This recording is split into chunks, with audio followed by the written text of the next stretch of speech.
हिवाळा ऋतू सुरू झाला की अनेक देशी विदेशी पक्षी आपलं स्थलांतरित करत असतात. ते याकरिता की त्यांना पोषक असं वातावरण मिळावं म्हणून. सध्याला छत्रपती संभाजीनगर शहरामध्ये देखील अनेक देशी विदेशी पक्ष्यांचं आगमन झालेलं आहे. पण सर्वांचा आकर्षणाचा विषय असतो तो पक्षी म्हणजे फ्लेमिंगो.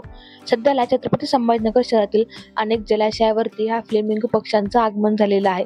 तर याविषयी सविस्तर माहिती आपण या व्हिडिओच्या माध्यमातून जाणून घेणार आहोत. तर त्यासाठी हा व्हिडिओ तुम्ही शेवटपर्यंत नक्की बघा. फ्लेमिंगो हा पक्षी कच्छच्या प्रदेशातून आपल्याकडे संभाजीनगरला साधारणतः ऑक्टोबर ते मार्चच्या दरम्यान त्यांचं वास्तव्य असतं. त्यांचं खाद्य म्हणजे पाण्यामधलं शेवाळ असतं, कीटक असतात, छोटे मासे असतात. त्याची एक विशिष्ट प्रकारची जी चोच आहे, ती चोच ते पाण्यामध्ये डोक्यासह आतमध्ये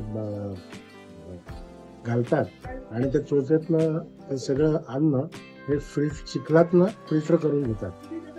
हे फ्लेमिंगोचं वैशिष्ट्य आहे.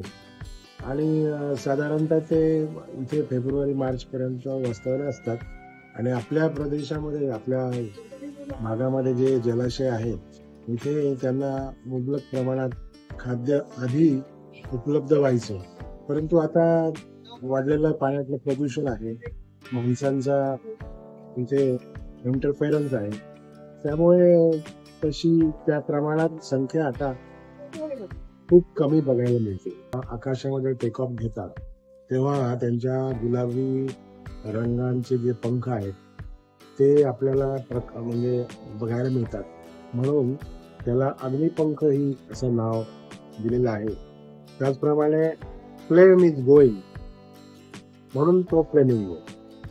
तर संभाजीनगरमध्ये हा आपल्याला दोन्ही ठिकाणी बघायला सध्या मिळतोय. साधारणतः फेब्रुवारी मार्च पर्यंत तो सतत आपल्याला यावर्षी त्यांचं आगमन तसं थोडंसं उशिरा झालं. साधारणतः ऑक्टोबर ते मार्च पर्यंत हे पक्षी संभाजीनगरमधील 2 जलाशयात प्रामुख्याने बघायला मिळतात. एक म्हणजे जायकवाडी पक्षी अभयारण्य आणि दुसरं सुखना. सुखना हे साधारणतः 22 किलोमीटर अंतरावर आहे संभाजीनगरच्या.